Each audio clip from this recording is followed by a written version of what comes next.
Rachel Carson's Silent Spring. Full book summary. Now, a silent spring. First off, I want to explain this title as well too.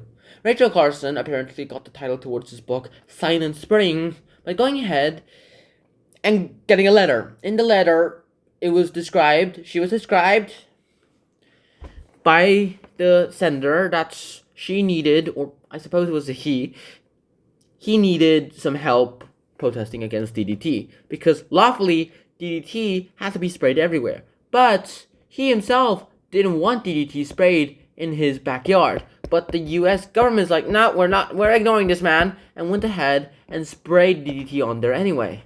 And as soon as DDT was sprayed on there, he went out and saw all the good signs, all the positive signs of DDT poisoning. And when I say positive and good, I don't mean as in like, hey, it's a really good thing kind of good. It's like confirmation kind of good.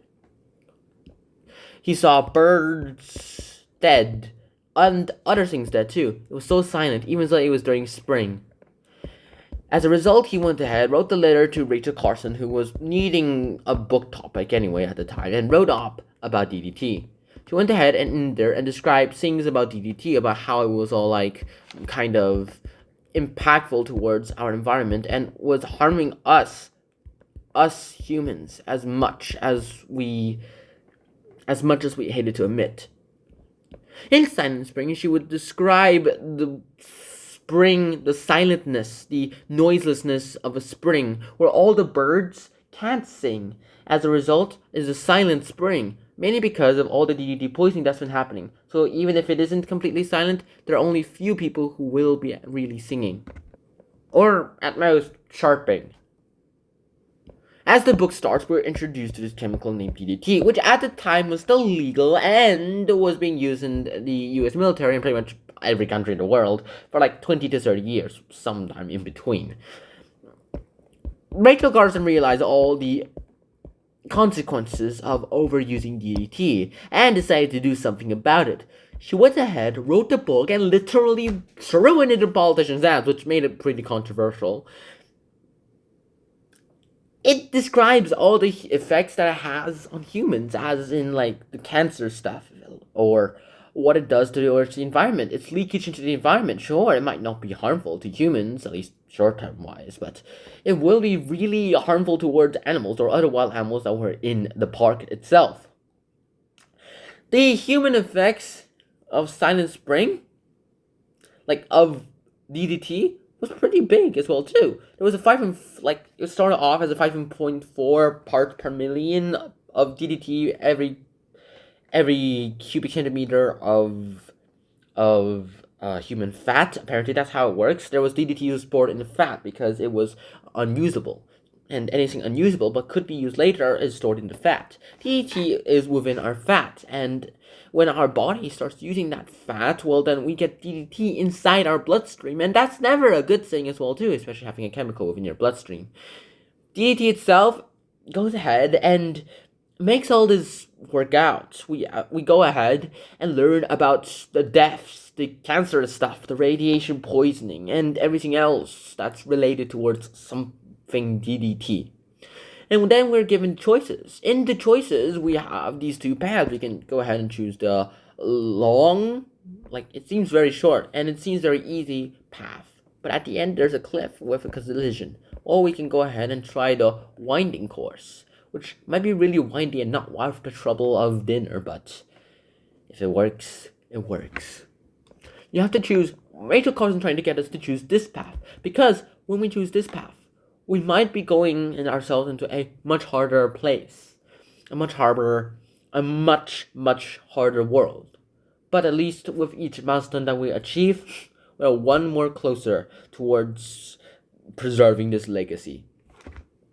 Rachel Carson herself went ahead, wrote Silent Spring, went through all those documentaries made about it, and made a real impact about the whole thing as well too. Rachel Carson is one of a kind, and there's no one else more that could say perfectly than, well, me. Speaking of which, the whole point of Silent Spring, other than talking about the consequences of DDT, is about the environmental movement as well too. few books have went ahead and influenced the world like Silent Spring. For like slavery, it was Uncle Tom's Cabin. And for the communists and the Marxists, technically we have like Karl Marx's books, like Marxism and Communists books. Other books themselves have influenced history, and very few have influenced them very far, like the Bible or Karl Marx's books. But in the end, of course, they all work out. And in the end, we will prevail. Even if the world is coming to an end, it won't come to an end in my lifetime at least. But as long as this cycle continues for as long as we want, and as long as we need, we will be guaranteed to have a brilliant life. A silent spring. A real silent spring. And make that silent spring more lively. Make sure that it's not silent and it's full of birdsong, ladybugs, and other bugs going ahead and making their bug noises. This is what we dream in Silent Spring. The whole environmental movement. To go ahead and not just make change policies about DDT, but change policies about everything environmental related. To go ahead and fix everything about the environment, or at least try to fix everything in the environment. Because if you can't, well then, it's fine. You can always try again. Just make sure that you do have another chance. Choose the winding path that's guaranteed towards our success. Or choose the long and easy path that you can speed through, but fall down at the end. Well, that's about it. I really hope you guys enjoyed this episode. I hope to see you guys soon. Read Silent Spring. I highly recommend it. And until next time, on out. Peace. Bye bye.